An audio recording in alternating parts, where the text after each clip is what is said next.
Welcome into the Sick Podcast with Draft Vogel. I'm John Vogel, and we are back for quarterbacks part 2. We had a really good episode about linebackers. We're going to kind of follow that pattern that we started and get into some really good quarterback discussion. Shane, in the background, the producer, doing a great job. Let's hit it. Turn up your volume. Because you're about to listen to The Sick Podcast with Draft Vogel. With the first pick in the 2021 NFL Draft, the first pick in the 2022 NFL Draft, with the first pick in the 2023 NFL Draft. The sickest NFL draft show. It's gonna be sick. Welcome into the Sick Podcast with Draft Vogel, sickest draft podcast on the planet. I'm John Vogel, the host, and joining me now is our co-host, as always, Mr. Justen Gamble, at GamScout on Twitter, X, whatever you still refer to it as. How are we doing, man? My back hurts because I'm 33, but I'm happy to be here, buddy.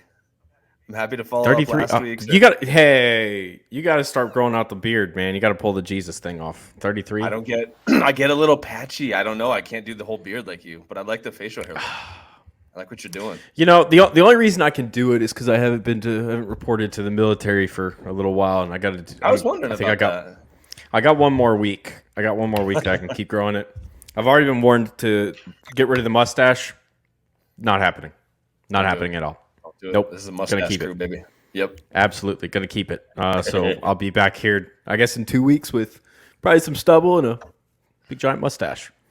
But hey, man, we got some quarterbacks here to get into. So let's start breaking it down. You had a really great set of notes for this one. So we're going to go ahead and start with the philosophy and some of what the NFL is usually looking for in the process. So philosophy. What are you looking for in a quarterback, Justen? And then I'll follow up. Well, this question came to me because I was looking again. I always do the thing where we go through each position group. I look through like draft history and I look who was drafted in what order and just try to see what kind of makes sense. Because a lot of fans and people and friends will always ask me like, how does the NFL do this? How does the NFL do that? And with quarterbacks, it's especially confusing because when you look at the recent busts, when you look at the recent guys that have had success, and you look at the order certain people were taken, just confusing as hell. So I was kind of going through thinking about what my philosophy is. And mine is not the same as the team's will be, but I just try to watch live games first, let the emotions of the game take you over and kind of see who flashes, who shows poise, who shows calmness on tape, then who shows some production, who's winning games, but not really who's winning games, but who's keeping their teams competitive and actually looking like they can move the ball in rhythm and deliver with accuracy, stuff like that. You kind of just want to see who's actually looks good. I think it's a lot simpler than some people make it. Who looks good? And then from there, you got to do your research and kind of see what year this player is as a starter. Did he transfer in? Is this his first year? Who's the OC? There's a lot more that goes into the background of just like what's actually in front of you as well. And so like for Drake Maye, I think he's had a nice clean path. He did change offensive coordinators this year, but he came in, he was recruited by North Carolina. He won the job as a sophomore, balled out. Redshirt freshman. Now, yep. Or redshirt. Yeah. Okay. Academic sophomore. And now here we are. But a lot of other guys, it's different. So it's just for me, I really want to see who flashes initially.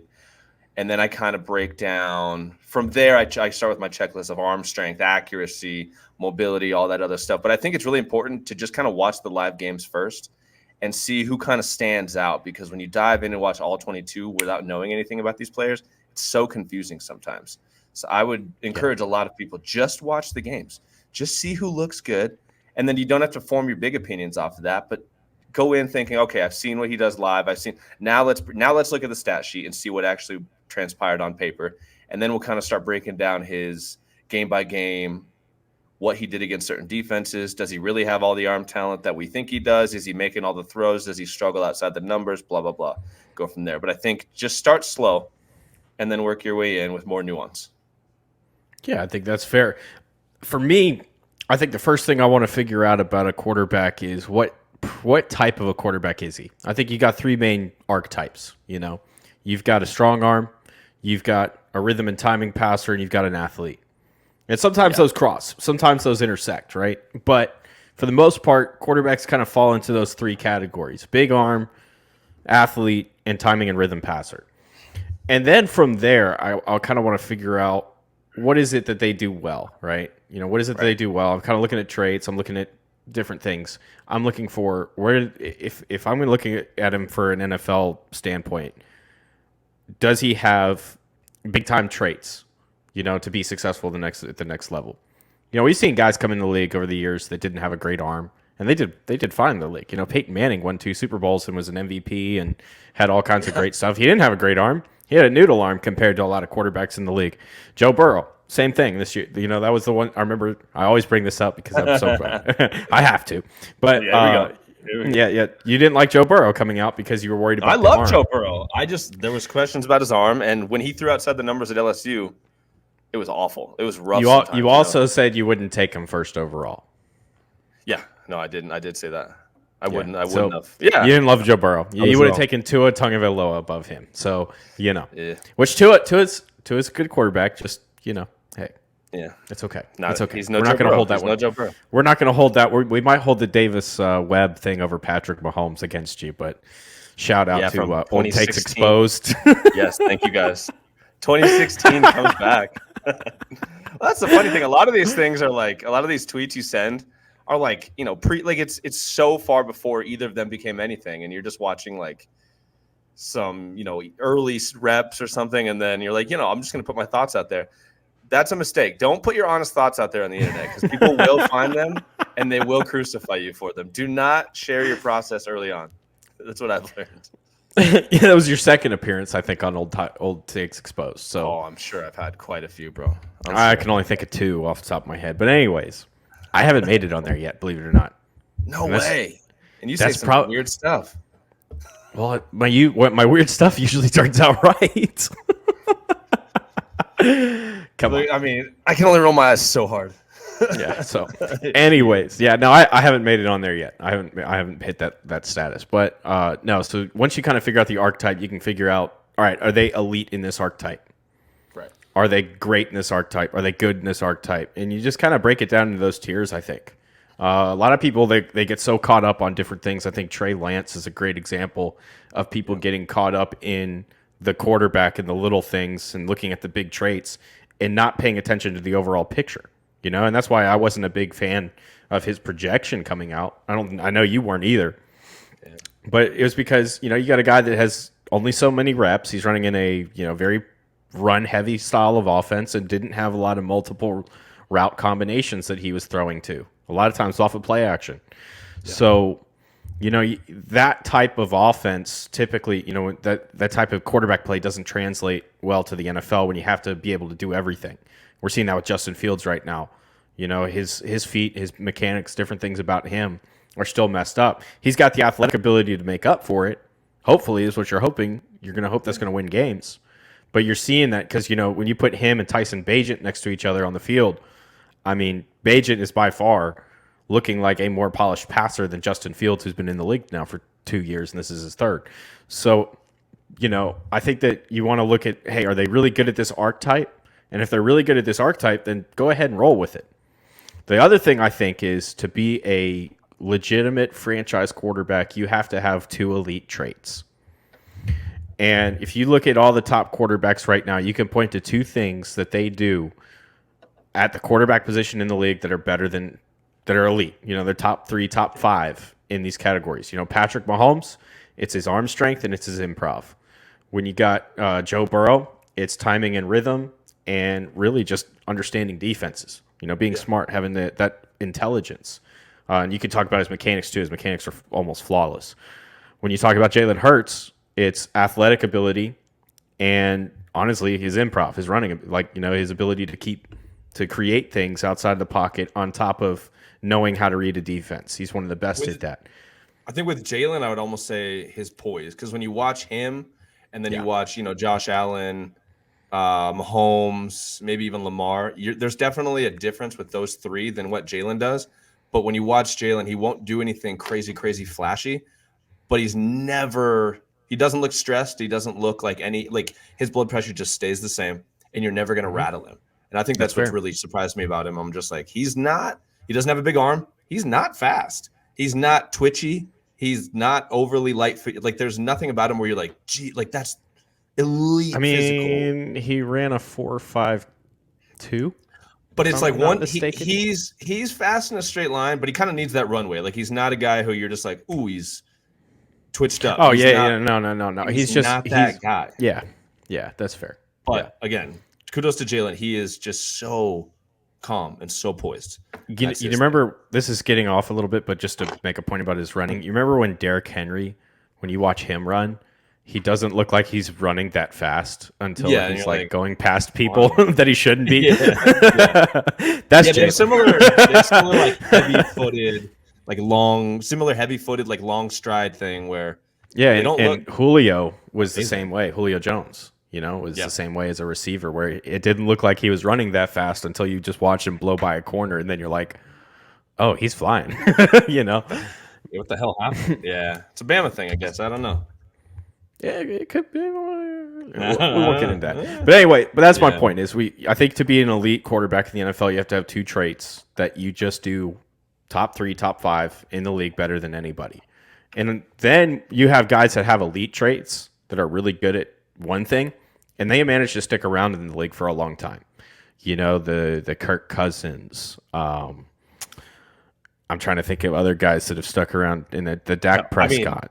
I'd even argue maybe Lamar Jackson right now, because he hasn't turned out to be the passer people hoped he would have. He hasn't turned out to be the guy who really does anything throwing the ball extraordinarily. He's not bad, but he's not extraordinary. But I think he's such an otherworldly athlete where he can live on that, and he's just smart enough to where he knows what he's a cerebral quarterback, but I just think his passing has not come the lengths it needs to yet. Yeah, you don't want to put him in a pocket and make him throw from the pocket, and we've seen that before in a lot of games on national TV. At certain points of his career when they tried to make him sit back there and throw, it wasn't the same because of the stress that he puts on a defense with his athleticism. And I think you're kind of seeing the same thing with Justen, in the preseason, week 3. They're having him do these, 5, 7-step drops. And he's heavy-footed going through them, and he's taking them forever to get through the drop, and you're just like, golly, why are you doing? No, you need to get this guy moving out of the pocket. You got to have him in the shotgun taking snaps. Like, I understand you want to have different looks and different things, but man, 5, 7-step drops, good luck. That's not going to be something you want to keep him doing all the time. And so, that's one thing that hopefully we will not see the Bears do so much in the regular season. But that's, the same type of quarterback where you got a guy that's an elite athlete, and the stress that you put on a defense with your athletic ability helps you make up for any deficiencies you have as a actual thrower. It might keep him around longer than it should. And I think that, so like I have another group chat where we talk about like trump cards. When you're going through quarterbacks that are coming out of college, you say, like, what are their NFL level trump cards? Because a lot of guys are good at certain things, but like, what's going to allow them to win against NFL players? And I think Fields coming out had obviously the athleticism. Mm-hmm. He had arm talent, or he had arm strength, but I think his passing was so weak and so elementary that I was like, you can throw the ball 100 yards, but it doesn't help when you don't have accuracy, when you don't have timing, when your delivery is awful, when your release is awful, when you just don't understand what you're seeing and can't read the field. It's not a trump card yet. I think his main thing was the athleticism, but I think that's transpired so far. Like, last season was just him out-athleting 11 defensive players every single snap for the most part. And then when they asked him for 1,000 yards, yeah. When they asked him to throw, you're like, I wouldn't go that route. You know what I mean? Like, but you don't want to keep him as the runner. So I think they're in a weird spot this season of like, if the running is so successful, or we can make it successful and win games with it, do we do it? Or do we really try and hammer in some passing traits into this guy and make him able to throw the ball? But what if you don't succeed doing that? That's a weird middle ground for them, and I don't envy the coaching staff over there because they have they've got an undrafted free agent rookie that's absolutely biting at the bit right now. Yep. That has a legit shot. Who John loves. He's looked good in the preseason, dude. He's looked calm. Yeah, he's on time. He knows what he's doing, which is weird for a guy with his background Tyson Bagent has looked good, and that's Bagent. It rhymes with agent. Yeah, there you go. Tyson the agent Bagent. Yeah, whatever. He looks good. He looks good. Yeah. No, and the best part of watching, and this is before we move on to the next thing that you want to get into. Like, the best thing is observing different things about him on tape, observing different things about him at the Senior Bowl, sitting down with him, having that conversation, letting him break down that tape, show me his process, showing me his play recall. I gave him, I've said this a million times, and I'm going to keep preaching this story. I gave him a game. I think it was their third game of the year. I gave him the quarter. I gave him the time on the clock, and I said, what happened that play? And I swear I had this on camera, but I didn't want to potentially embarrass him, And so, no, dude, he told me the play call. He told me exactly what happened on the play, what he was thinking. And I didn't show him anything. I just gave him the time in the game. That was it. That's crazy. And he brought it right back up. And I was like, dude, like, you know what I'm saying? Like, this kid, I don't even want to call him a kid. He's a young man. He is he is such a great football mind, and to see that starting to blossom immediately coming in is exciting. It's so cool. It's so exciting. We've seen it be done before. I mean, Tony Romo. Tony Romo. Yeah, exactly. There you go. Next Tony Romo. So, exception, not the rule, but it's not like it's never going to happen again or can't. So we'll see. So you wanted to talk also on some examples of a good and a bad process, and the first name that you've got there is a really good one to talk about with good versus bad processes of looking at a quarterback and figuring out what their process is. In fact, there was just a documentary on Netflix that came out. I don't know if you've seen it. I watched it about this player. It's pretty good. I don't want to say it's fantastic because you do kind of get some idea at the end that maybe he's not completely as recovered as he's trying to say he is. But Johnny Manziel is a perfect example of a good versus bad process. That entire draft class, the quarterback position, honestly, it was just full of guys that had some potential, and I think guys got overdrafted due to the lack of legitimate potential that these quarterbacks had. So when you talk about a guy like Manziel, that's one of those guys you put on the game, like you're saying. I mean, he's a god. He is a football god. You're watching him pull off incredible things that you tell quarterbacks never to do, and he pulls them off and gets away with it over and over and over and over again. He was something else. That was an incredible. His run, honestly, is what really got me. On top of several other things, it all kind of clashed at once. But his run got me into college football because before that, I was really just an NFL guy. He made college football so exciting, and what he did to Bama was 2 years in a row, or why? At least no, I think it was the first year. 20? Yeah, it was the first year. Okay, yeah. What he did to Bama that year was outrageous. I mean, he made Nick Saban dude. I thought Nick Saban was going to explode on the sideline. He's going to have a heart attack. And it was such BS backyard football. It made no sense to watch. Like, I can't imagine watching that, being new to football or watching football and trying to understand what was going on. And then you're thinking, like, is this American football? Like, what if you're a foreigner and you come over and watch an A&M game and you're trying to, like, understand a new sport like I would, like rugby or something I don't know about, and you're watching Johnny Manziel out there, you got to be thinking to yourself, this is what, like, there's no way. How do they do this? Like, what's the blueprint for this sport? How do they cope? I don't know. But he's out there, and this is a prime example of what I was saying earlier. Watch the sport live, okay? Have fun with that. Then go back and say, all right, what are we really looking for? What translates to the NFL? He had way too big of feet. He wasn't fast, but he was a little jitterbug. He had a weak arm.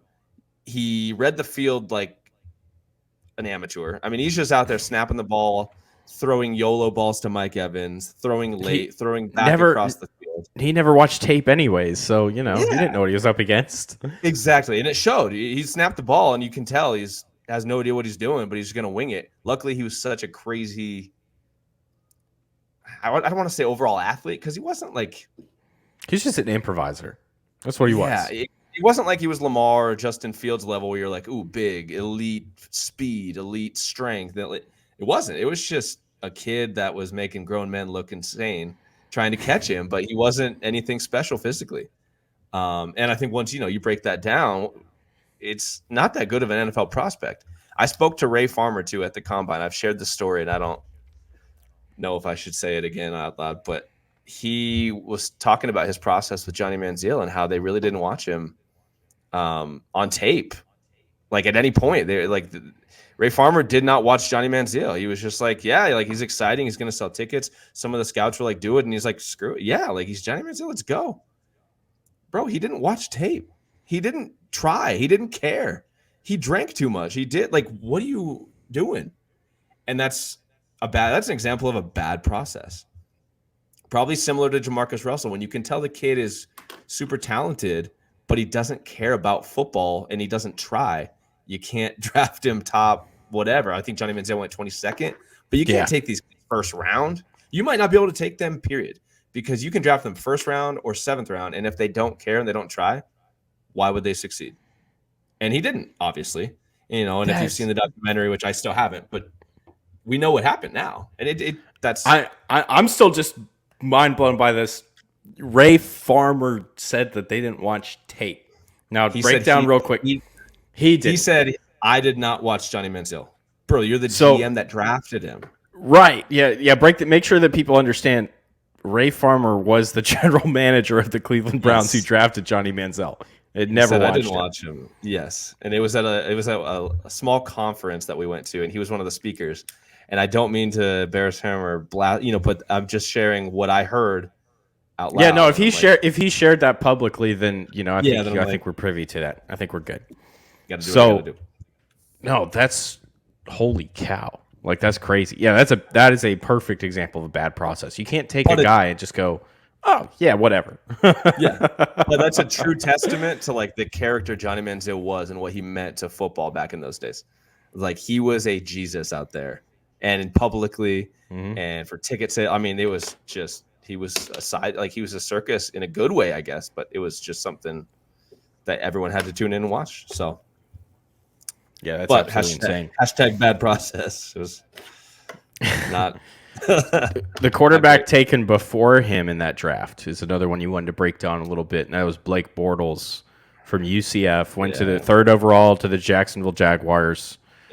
And it was a shocker when he came off the board because I think a lot of people didn't really know who Blake Bortles was when he got drafted. I think he was MVP of his bowl game.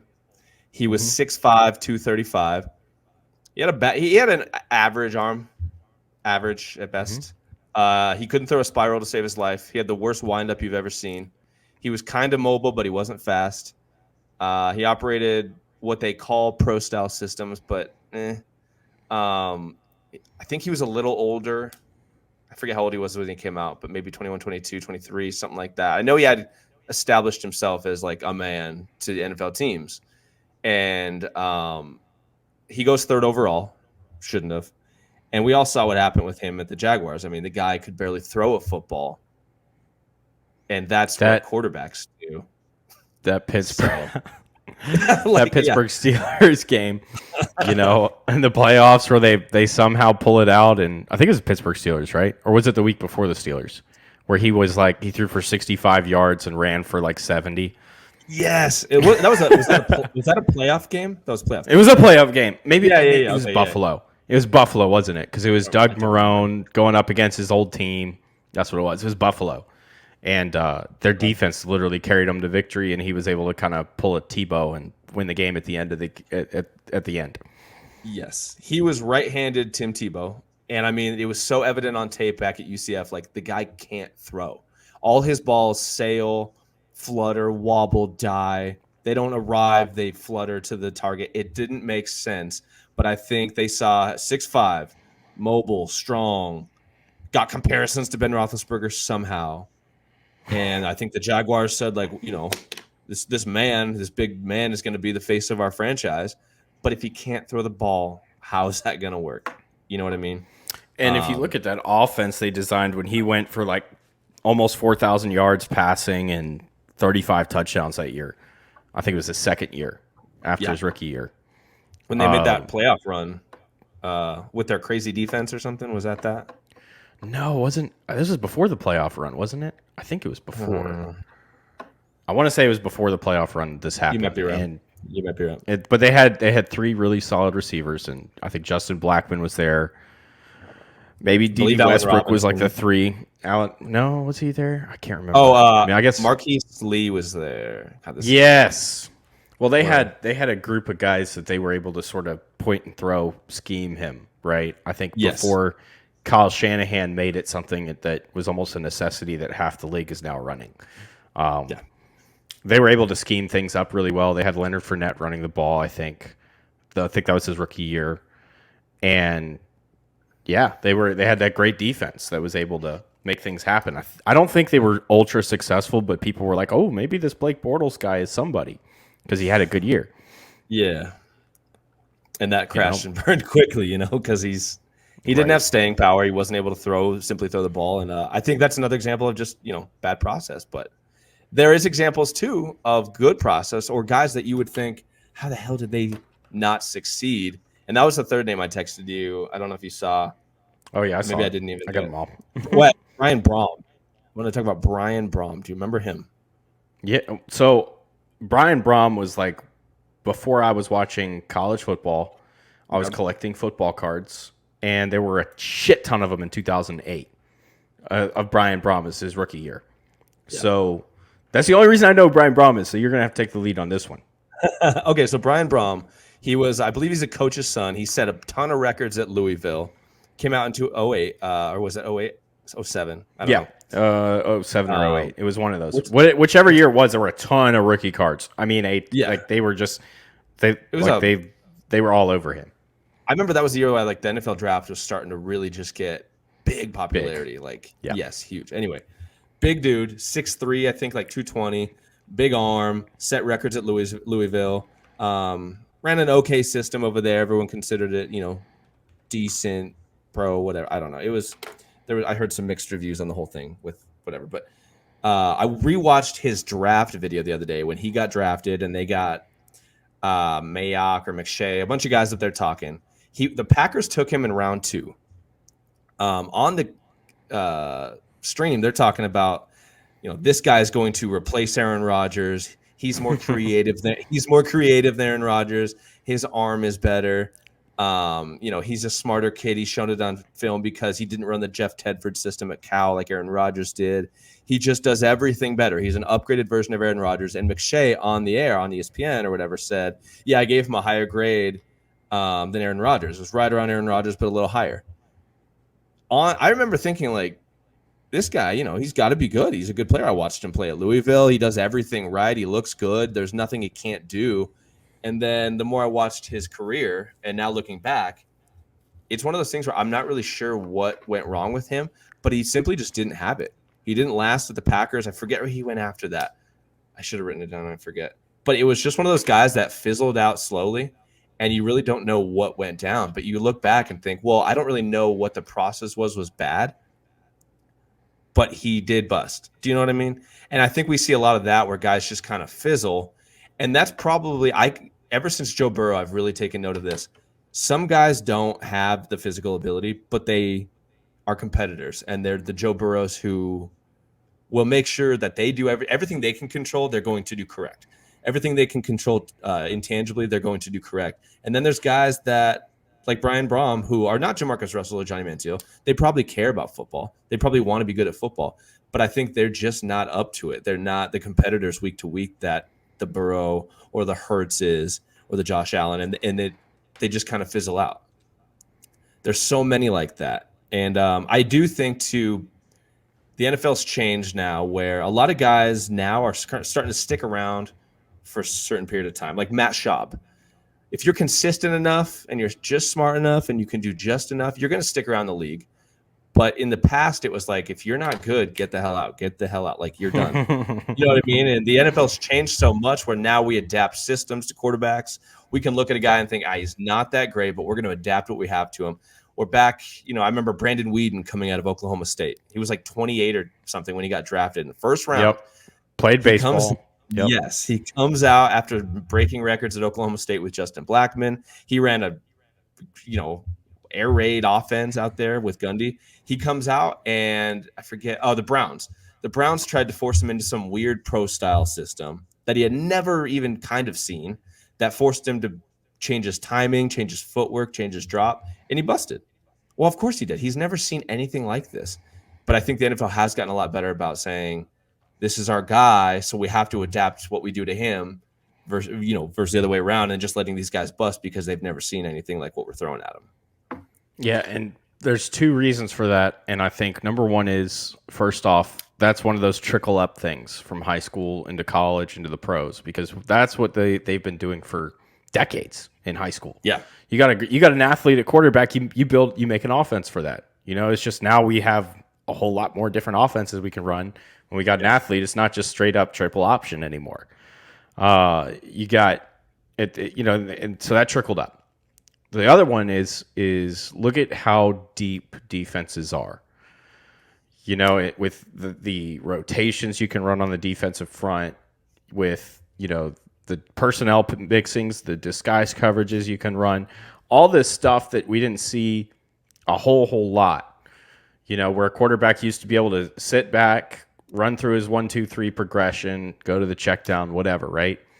And what kind of happened was, as all these colleges are adapting their offenses to fit professional, like these players and their style, they start getting away from that professional format, because that's a really hard thing to do, to go through a 1-2-3 read and then do a check down in 3 seconds. So since that's so difficult to do, we've had to adapt offenses and quarterbacks, to fit something simpler to get the ball out. And it can't be too simple. It can't be a one read, because we got a lot of one read guys that don't pan out in the NFL because they're one read. And then, but you have to have some sort of key that you're going off of. And the best thing to have a key going off of is the defense. What is the defense doing?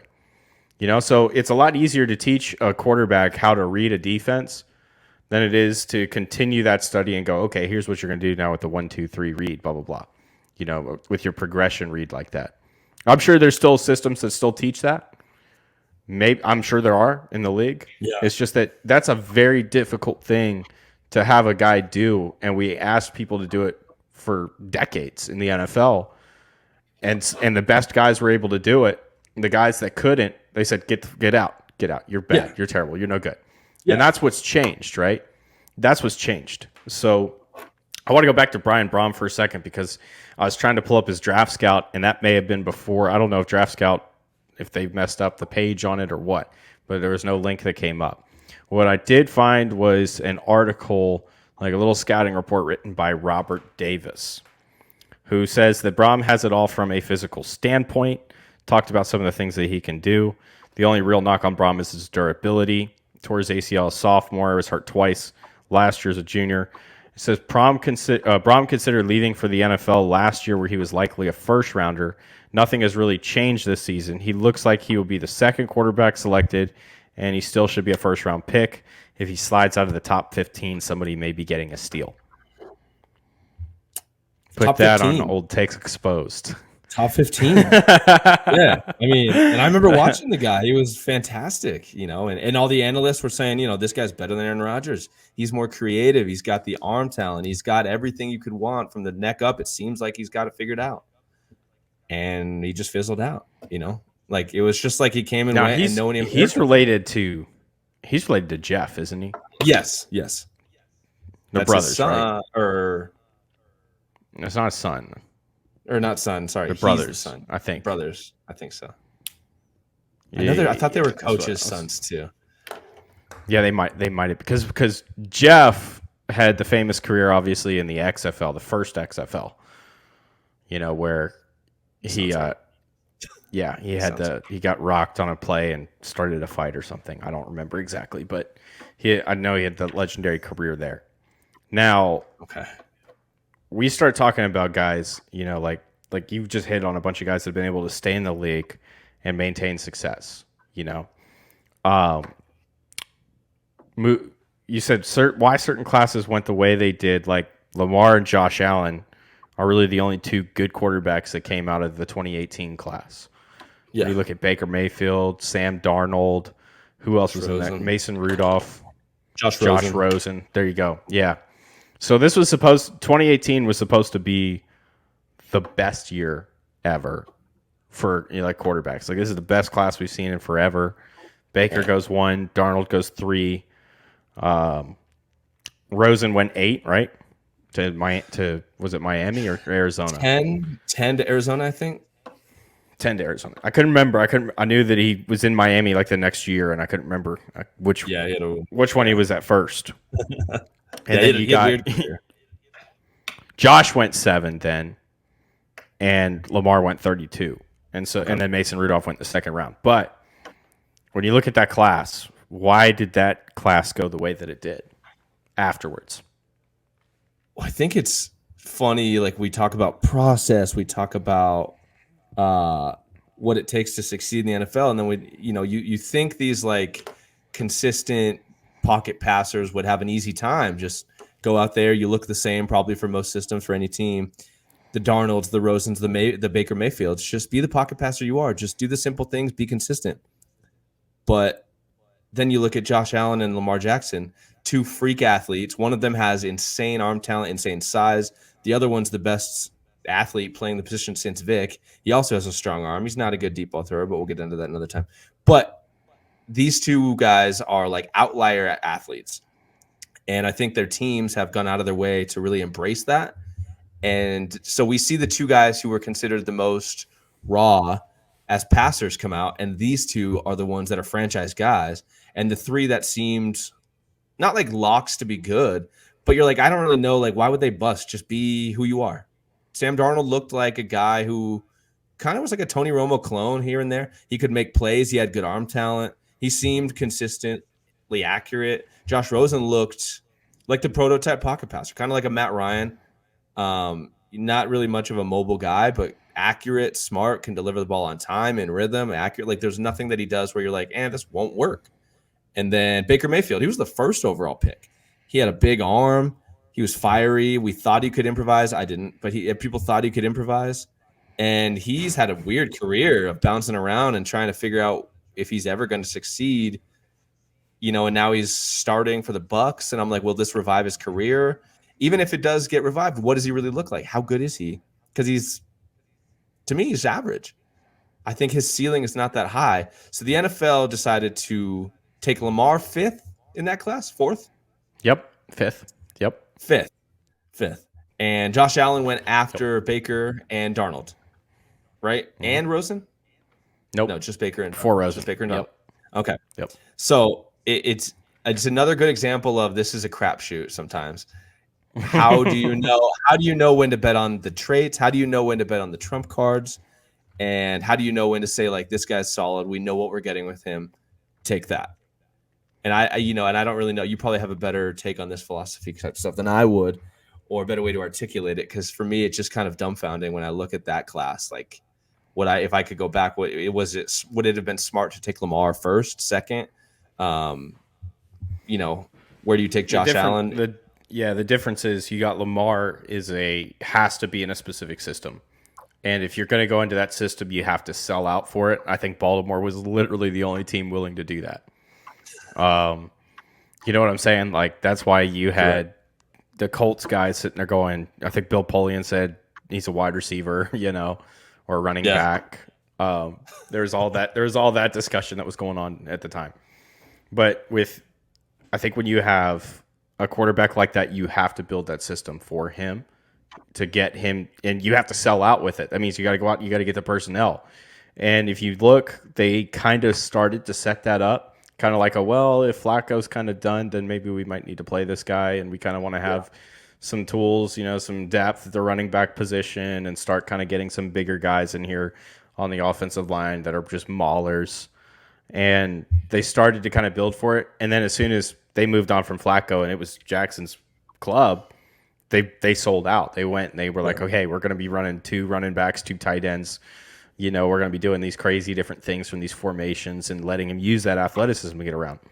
Whereas when you look at some of the other guys, like Baker, I remember was elite off of play action, particularly play action bootleg.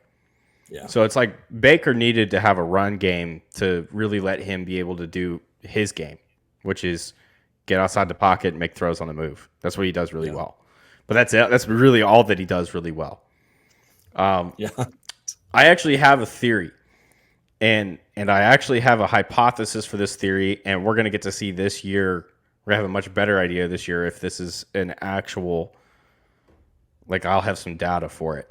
But I've spoken with different guys about Lincoln Riley's scheme, which Baker Mayfield came out of, right? Which is, it's a very simplistic scheme for the most part.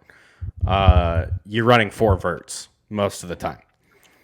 And what you're doing off of 4 verts is you have a couple option routes here and there that you can kind of run, where maybe you take an inside release, maybe you got 2 guys busting the seam, maybe you can curl, like if you've got, 10-yard off coverage, that kind of stuff. And so Lincoln Riley's scheme needs an elite quarterback to be successful. Look at all the quarterbacks he's had come through. When he started at Oklahoma, who was the quarterback? Does anybody even remember? Oh, Andrew Jones? No, I don't even remember. I was like Trevor or something. Trevor Knight. Trevor Knight was the quarterback before Baker was the took first over. one? That was Lincoln Riley's first quarterback. Okay, so Trevor Knight is the quarterback. They're a 7-5 team. They win a bowl game because Trevor is just a Tebow-esque type leader. 8-5.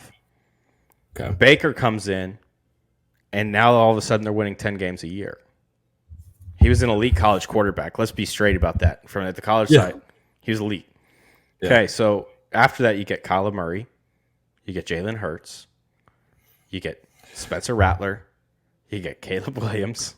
And Rattler kind of fumbled, which kind of makes your point even that much better. Is Rattler seems like he would be an elite college quarterback, but he wasn't, and he's the one who got replaced. He kind of fumbled the bag over there for Lincoln, and that's what Caleb puts in. But no, here's even more perspective because Spencer goes to South Carolina this past year, and he struggles through the first 9 games, and then all of a sudden, it clicks. Those last 3, he puts up really impressive performances. Those last 3, and they're not running Lincoln schemes out there. They're not going, hey, we're gonna just copy what Lincoln Riley does. They're not doing that. I think that it takes time for a quarterback that's been under Lincoln Riley to adjust to a specific system. Now, if Spencer comes out here this year and balls out with South Carolina, it's just going to prove my point even more because now we see that it took him more than half a season to adjust to an actual offense where you're making some actual reads and you're actually doing different things and not just going out there and improvising. Yeah. And Caleb Williams I was watching Caleb from this past week against San Jose State. I mean, that's all they do, bro, is they improvise. And he's great at it. It's either a set, read, and throw, or it's a good luck and have fun, like improvise. Yeah. And does that because it's that 4 give you verts. pause with his? Does that give you pause with his evaluation? Like, what do you? Absolutely. Absolutely. And that's why, because I got roasted because I put Drake Maye as my number 1 quarterback in this class over Caleb Williams. And I even said it's a 1A, 1B to me. Yeah. Because when I see Drake, I see elite improvisation. I see an elite arm. Just do. Yeah. When I see Caleb, I see an elite arm. I see elite improvisation. The difference is North Carolina is running an actual system. They're running an offensive system that is complex. It has a lot of different, designs, a lot of different schemes in it. Whereas Caleb is running this 4 vert system where it's like just go. Yeah, that's all it is. Yeah, and so that does give me pause about Caleb. And we're not even gonna get into the Caleb stuff with the painting fingernails, fuck Utah before that game, that kind of stuff. I'm not even gonna get into all that. There's some maturity questions with him for sure. There's some. I don't know about this guy. Like maybe the teammates like it. I don't know. Maybe that's great in South California. I don't know. But that's a weird place down there. So.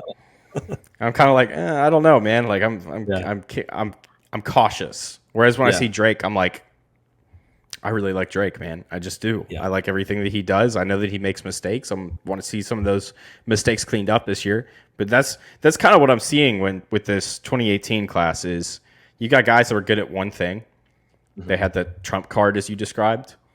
For Baker, it was the play action bootleg. For Sam Darnold, it was. That's a great question. I don't know what it was with Sam. I was never a big fan of him. For Josh, I wasn't a big fan of Josh either, and it was really because he couldn't move. Yeah, Rosen. Yeah, Rosen. Okay. I wasn't a big fan of Allen early on until I saw his. I saw him in his last game, the Potato Bowl in Boise, and then I watched him at the Combine, and it was like he looks a lot better throwing that ball, but it's a Combine, no pads. And then he came out there at his pro day, and everything with his pro day was all about his feet. And it was like looking at night and day difference between that Boise game and his pro day. And when I saw that, I saw the work that he put in on that and how serious he was taking it. I was like, oh yeah, he's gonna be a star. I'd flip to and right like that. And then Lamar, I wasn't a fan. Lamar's probably my biggest miss. I was in the running back camp. Okay. See, with Lamar, I think I underestimated how his athleticism would actually carry him. Because I'm like, all right, this guy, there's no arguing that he is a Michael Vick type athlete. There's no arguing that. He has arm strength and arm talent. So at least he's going to make defenses guard the whole field. They're going to struggle with him because he can do so many things. But I'm like, he's not a good passer. He sucks outside the numbers. He sucks deep. So what's really going to happen here? And I was kind of confused because I'm like, I'd take him first round, but I'm not sure what his success looks like, right? I think he's probably done a little better than I thought he would because I thought it was I don't know if his passing will ever be up to NFL standards. It definitely is, but it's not, again, like you said earlier, you don't want to plant him in the pocket and say, all right, go to work. That's not his game. You get his passing to succeed because he gets the defenses moving and because he gets everyone, off balance, looking over their shoulder, where's the receivers now? Where's Lamar? It just turns into backyard ball, and that's how he wins. And you have to play zone against him too, which allows those receivers to get behind you. Gotta keep because if you go into man, you're giving him the field. Yeah, you're giving him the field. Yeah. So you have to play zone. You have to. You do. And then with Josh Allen, he's one of my proudest hits because I was like, this is the best quarterback in the draft. Take him, franchise guy. I just think, like we talked about with Coach Tom 2 weeks ago, he was trying to do things with the football at Wyoming that, they would appear incomplete on the stat sheet. They would go down as an incompletion. And I'm like, well, he threw, up the seam and his guys covered, and he threw a back shoulder ball that if anyone could adjust to and make an actual play, that's a completion. And he's creative enough to see it and do it. But he's throwing to 5'10" white guys who are going to work at Costco. No offense, but they can't make the plays that you need them to make. And he's Michael Jordan on the field. I mean, you could see it at Wyoming as well. He'll die for a first down. He'll die for his teammates.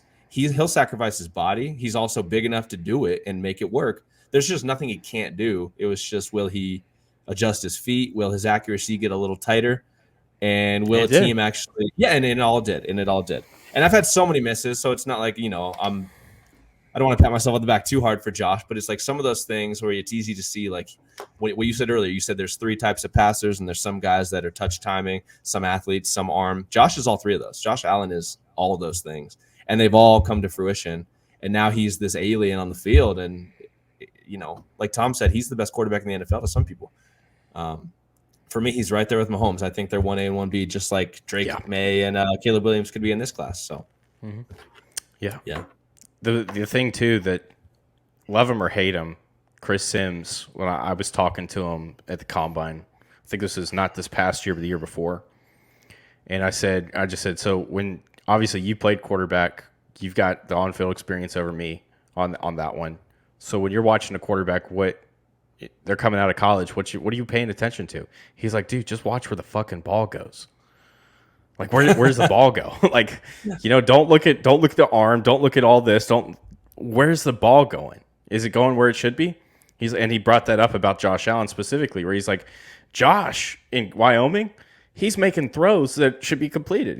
The ball is in the right place. It's in the right place. Yes. And that's what Chris Sims was saying. So it's just interesting to hear you regurgitate that point, not having heard that story. I like Chris Sims, by the way. I think all right, for our listeners, if you hate Chris Sims, fine. He says some crazy stuff. Sometimes his rankings are outlandish and wild, whatever. But the main thing that I've learned about listening to a ton of different evaluators over time speak, just listen to their process at least, or listen to like the little tidbits they give about a process of evaluation and learn from that. Because sometimes their rankings, they'll say all the things that you're like, oh, I learned a lot from that today. I learned a lot of, little information about the nuance that goes into this and blah, blah, blah. But then his rankings list comes out and you're like, I don't know how he got there. That's fine. But just take away the positives from it. And this guy was on the field. He played NFL quarterback. He played at Tech. Like, he knows things that other people just aren't going to know. So learn from the process. I mean, his dad was a great quarterback too that he learned from. I mean, yes, there's a lot of good knowledge there that Chris, and the thing I think that I didn't like about Chris before I met him was I thought that he was superficial. Okay. And sort of, just sort of fake. And when you meet him and you just I ended up sitting at a bar with him after I met him for 45 minutes, and he was about like getting on a plane about to leave. And it was just killing time before he went to the airport. And like, that's him. There is no other Chris Sims. That's him. Like, he's not superficial. That's just him. That's just how he is. And take it, love it, hate it, don't care. I got all the respect in the world for him. Yeah. Because once I figured that out, it was sort of like, okay, no, he's actually a really cool guy. Yeah, he's got to listen to Mike Florio every day. I might say some outlandish stuff if I had to work with him every day, but I mean, I might lose my sanity a little bit. Yeah, that makes it even cooler as he can do it and still stay kind of sane. So, sheesh. Man. Yeah, no, Chris is fun. Chris is a fun dude to hang out with. But anyways, last point that you wanted to kind of get to was the transfer portal and how that's helped quarterbacks moving up to the next level. Quarterbacks being able to get out of a system, go somewhere else, and get into another system, another set of coaches. It really does seem to help. You got a whole list of guys that we're going to watch this year and have a really good idea for. And I think I'm trying to remember. I know that there were transfers in last year's classes. Hendon Hooker, Virginia Tech, Tennessee. I know that there's others. I just can't think off the top of my head right now because I don't have that list. I'm going to pull that list. Sometimes the database in our head betrays us, and all the info just turns into mush. Yeah, it's yeah. Well, for this season though, I do have a list of guys that transfer that we can watch out for this season. So we'll give me one. Will Levis from Penn State to Kentucky. Yeah. Yep. Forgot about it. There's one more. You could say Stetson Bennett, even though that was more of that was a JUCO. It goes to Georgia, goes to JUCO, comes back to Georgia. You could say Stetson Bennett. Yeah. Lindsey Scott Jr. I know that he had some injury issues. He was at some little crazy school, put up crazy numbers, and then went to Incarnate Word. Was a 1-year starter at Incarnate Word. So yeah, there were a few last year, but this year the transfer portal went absolute haywire. Yeah. So there's a laundry list of them this year. I mean, Caleb Williams is a prime example of the transfer portal too, but I don't think people are. I think in a lot of people's minds he's a USC guy because of Lincoln Riley. It all kind of just makes sense there. But he started at Oklahoma. And now he's at USC. Tanner Mordecai was at SMU. Mm-hmm. He's on Wisconsin with Phil Longo as his OC now. I think Purdue has Graham Harrell as their quarterback. Graham Harrell was the record-setting quarterback that threw to Michael Crabtree at Texas Tech. He's been the offensive coordinator at USC. He runs a wide-open system, and he has Hudson Card, the Texas transfer at Purdue now. Mm-hmm. Hudson Card has some tools and traits. He could ball. DJ Uiagalelei from Clemson. Uiagalelei. Yep. He's at Oregon State now, and the Pac-12 sucks this year. So DJ, if he can revive what he did his freshman year at Clemson, dude, we might see an actual NFL prospect because he's got the size, the mobility, the arm talent was wild his freshman year. Who's his head coach? Who is the head coach over there at Oregon State? Jonathan Smith, who led Oregon to their first double-digit win seasons in back-to-back years with Dennis Erickson in 2001, 2002. Okay. There you go. Good tidbit from Johnny. Good tidbit. Bo Nix at Oregon. Yeah. Michael from Penix Auburn. Jr. at Washington. Yep. Quinn Ewers from Indiana. Yep.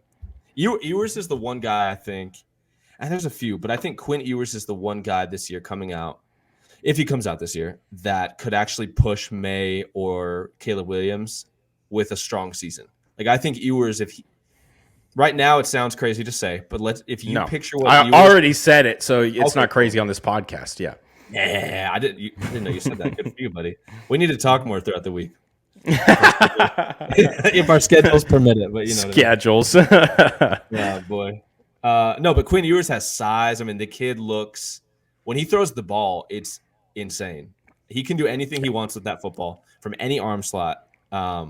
He looks the part of a top overall pick, and I think he's the one guy where if you watched him, Drake Maye, and Caleb Williams, side by side, you would say, like, I don't know who's better right now. If they're just throwing in shorts, these guys are crazy. How would I distinguish them apart? You know what I mean? If he puts it together. And you mentioned Spencer Rattler earlier. That Tennessee game he had last year playing for South Carolina was unbelievable. I don't know what it was. I don't know if he can replicate it this year. And then he followed it up at Clemson. Yeah. And then at Clemson, on the road at Clemson. Yeah. And then followed it up with Notre Dame in the bowl game too. So he had 3 games that were really unbelievable. He did. And I don't know what he'll look like this year. I hope he maintains it because, I mean, he's super talented. The ball jumps out of his arm. He can – another guy who can throw from a lot of different arm slots, is accurate. I mean, there's just a lot to like about his game. So we saw Sam Hartman ball at Notre Dame the other night. Not a crazy opponent in Navy, but he did it. Joe Milton at Tennessee from Michigan. Strongest arm I've ever seen in the history of mankind. It's crazy. It is a crazy arm. Absolutely. It'd be the best arm as soon as he walks in the league. And I just said that about I think I just said that about Anthony Richardson too. I didn't say he's the best. I said he's top 3. There's only 2 arms in the league right now that are on par with him. And it's Josh Allen and Patrick Mahomes. That's it. Yeah. And then and Joe Milton's stronger than all 3 of them. So I think he is. Yeah. Joe Milton he is. I don't know who made him or what made him, but steroids. No, I'm just kidding. No, I'm just kidding. Don't sue me. HGH in the crib. I don't know what he did, but if he can put it together and actually learn to throw with some timing and anticipation, and he did against Vanderbilt and against Clemson. We'll see. Clemson. I want to see what he looks like for a full year. Yeah, Clemson. Good team. And then 3 more real quick. Jaden Daniels is at LSU. See if he has another big year. Transfer from Arizona State 2 years ago. Phil Jerkovic, whatever. Boston College. He is now at Pittsburgh. And then Shedeur Sanders, obviously his dad's Dion. They came over from Jacksonville State. He's at CU now. CU opens up the year. I'm gonna save you. It's Jackson State. Jackson State. My bad. Yeah. All the same. Very different school. Different school. Yeah, I know. My mistake. Different school. I don't think anyone has a clue what Colorado is going to look like this year, myself included, and I live here. I don't know, and I've tried to get some feelers out around the program and see what's going on, but I think the jury's out. We don't know what they're going to look like on offense or defense, how it's going to look if it is successful. Like, is it going to be him and Travis Hunter balling? Are they deep enough to really beat good teams? Can they compete with TCU? I think week 1 will tell us everything we need to know. If they get blown out by TCU, or if they could lose, but if they hang in there and we see like, they could put some things together here, like, then we'll know. But Shedeur Sanders is a legitimate NFL prospect with some real NFL tools. So, but again, all these guys we just mentioned, transfer portal guys that are able to kind of basically be free agents because of that. So now the tough thing is, I think that there's some of these are not the same, and the reason I bring that up is when you look at Caleb Williams. Goes with a head coach on the transfer. So while the location's different, nothing really changed for him. Yep. And I would make the argument the same could be said for Shader as well. Yep. And it's because nothing really changed except the location. The last guy I'm going to point out too is Ewers. And it's hard to consider him a transfer because he intentionally reclassed to go enroll into Ohio State. As the number 1 prospect. He was the number 1 prospect in the 2022 class. Yeah, that sounds right. And he reclasses to 2021 just as NIL is becoming a thing. He collects his paycheck at Ohio State and goes to where he was initially committed, Texas. So go figure. So there's a lot of guys here those 3 guys, they kind of stand out from the rest because when you look at a guy like Hartman, he's going to Notre Dame with an intention. Hey, I'm getting away from this RPO slow mesh. I'm showing that I can play in an NFL system, and I can run from under center. I can do all that stuff. Jaden Daniels goes from Arizona State to LSU. That's, hey, I'm leaving this. I'm playing big boy ball in the SEC. And he wasn't bad. I think he still has one read issues and wants to run too fast. Yep. Penix, same sort of deal. Going to, hey, I don't want to play in this system. I want it to be spread out. I want to show what I can do with my arm. I think the same could be said for Bo Nix. So those kind of guys, that are going to show something. They're trying to show something that they already haven't. I think that's where they stand out as different in the transfer portal as opposed to the guys that just followed a coach or, their dad or whatever that is. So, I mean, you can make the argument, say that Lincoln Riley is probably the figurative father of Caleb Williams at this point. So, I think you're right, bro. Another, who's getting a lot of hype right now that I don't think this player is the sum of his parts, but I'm glad he transferred and I'm glad he looks good, is Bo Nix. He's getting a lot of top 20 talk right now. Yeah. I don't think he's all that, but yeah, I don't know if I see it. Hey, here's another transfer actually. Austin Reed. Oh, Kentucky. Western Kentucky. Mm-hmm. Came up from West Florida, went to the Division 1A for a while. I said 1A. Look at that.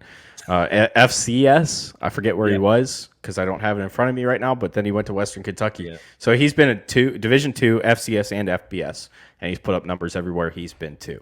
And that's just showing consistency, growing with the times. Those kind of guys. Cameron Ward is another one, transferred from Incarnate Word, went to Washington State. Yep. Second year there. Do you know where Spencer Keaton Sanders Slovis is now? Yeah, Slovis is BYU. Oh, okay. Mm-hmm. That suits BYU. him for some reason. Okay. Yep. BYU. Right. So not an NFL prospect, but just curious. I was just curious, I don't think he's gonna. I'm just curious where he's at. I heard some stuff about him from Pittsburgh that I won't repeat, but let's just say that Pittsburgh wasn't too impressed with him. Off camera. Anyways, I think that's going to about wrap up the show today, guys. And so next week, hey, we actually have two positions before we get into offensive line because I know that you just love talking about the offensive line, and I'm going to take the point on those episodes when we get to them. But we got two other positions to get into. We can probably flex it into three. We've got edge rushers and we've got defensive tackles. We might even be able to flex it into four, honestly. Defensive tackles, nose tackles, 4-3 defensive ends, hand in the dirt, 3-4 edge rushers, Hassan Reddick types, rush edge. That's 4 episodes. So we got more defense on the horizon as we've pretty much wrapped up every skill position on the offense. Want to thank everybody for tuning in. Justin, you got a last message for the audience out there? No. Listen, subscribe. Give us some tips, some comments. Let us know what you like, what you didn't like, what you want to hear us talk about. Ask us questions. Whatever adds to the show. I think it's just fun for us sometimes to just freestyle and kind of talk about ball and get each other's opinions on things. So, listen, give us some tips and pointers. And hopefully you got some pointers and you got some tips too. This has been the Sick Podcast with Draft Vogel. Thank you for tuning in. Shane, let's get out of here. And that's a wrap. Hope you don't miss us too much until next time.